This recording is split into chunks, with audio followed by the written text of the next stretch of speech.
নমস্কার, আমি Trisha Dutta, clinical psychologist এবং সাইকোথেরাপিস্ট। আজকে আমি বাচ্চাদের আরেকটা প্রবলেম বিহেভিয়ার নিয়ে কথা বলতে এসেছি। আমার প্র্যাকটিসের ক্ষেত্রে অনেক সময় দেখেছি যে অনেক বাচ্চাদের মা বাবারা যাদের প্রবলেম বিহেভিয়ার নিয়ে প্রেজেন্ট করে কমপ্লেন, তাদের একটা কমপ্লেন খুব থাকে, সেটা হচ্ছে যে ম্যাডাম আমার ছেলে বা আমার মেয়ে ভীষণ মিথ্যে কথা বলছে, আমাদেরকে অনেক কিছুই মিথ্যে কথা বলছে, অনেক কিছুই লুকিয়ে যাচ্ছে। তো এই ব্যাপারটা নিয়ে আমরা খুব চিন্তিত যে এত যদি মিথ্যে কথার প্রবণতা ওর মধ্যে থাকে তাহলে তো ওই বিপদে পড়বে, আরও বড় হলে ওই বিপদে পড়বে। তো এই ব্যাপারটা আমরা কিভাবে ওর মধ্যে কারেক্ট করতে পারি। তো যখনই এরকম কমপ্লেন পাই তখনই আমরা এইভাবে তাদেরকে কটা প্রশ্ন জিজ্ঞেস করি।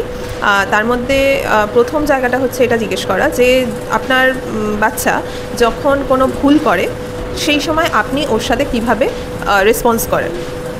মানে হচ্ছে ওই সময় কি আপনি খুব বেশি ওকে বোঝানোর চেষ্টা করেন, মানে খুব বেশি এক্সপ্লেন করার চেষ্টা করেন যে না বাবা এটা কিন্তু ভুল, তুমি বুঝেছো তো, অ্যান্ড সেটা নিয়ে খুব লেকচার একটা দিয়ে দেন, অনেক কিছু মানে উচিত অনুচিতের জায়গা বোঝানো শুরু করেন, এরকম কি করে থাকেন এটা একটু দেখবেন।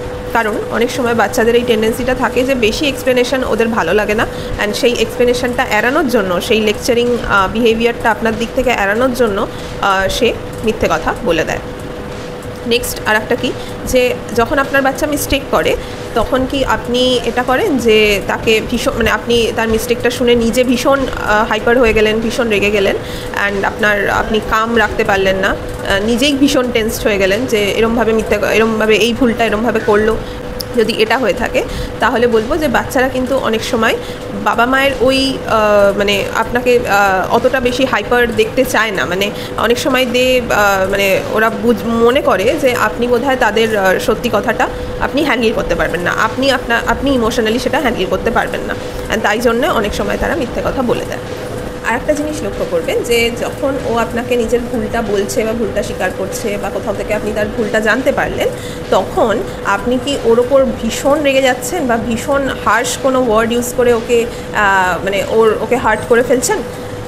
এটাও কিন্তু অনেক সময় বাচ্চাদের হয় যে তারা আপনার ওই হার্শ ওয়ার্ডসগুলো শুনতে চায় না, আপনার ওই রাগের যে এক্সপ্রেশন ওই জায়গাটা দেখতে চায় না, তাই জন্য তারা অনেক সময় মিথ্যে কথা বলে। মিথ্যে কথা তো তখনই বলা দরকার যখন আমি নিজেকে সেফ রাখতে চাই, আমি কিছু একটা জানি যে আমি ভুল করেছি অ্যান্ড আমি নিজেকে সেখান থেকে সেফ রাখতে চাই, তার জন্যই কিন্তু বাচ্চারা মিথ্যে কথার জায়গাটা মানে মিথ্যে কথার সাহারা নেয় আর কি।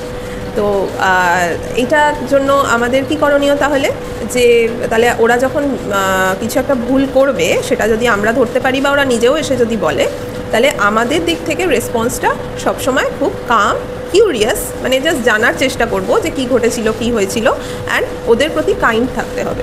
মানে তাদেরকে বোঝাবো ঠিকই, বাট কাইন্ড ওয়েতে, খুব শান্তভাবে, অ্যান্ড তাদের দিক থেকে বেশি জানার চেষ্টা করার আগ্রহ নিয়ে আমরা তাদেরকে বোঝাবো জায়গাটা।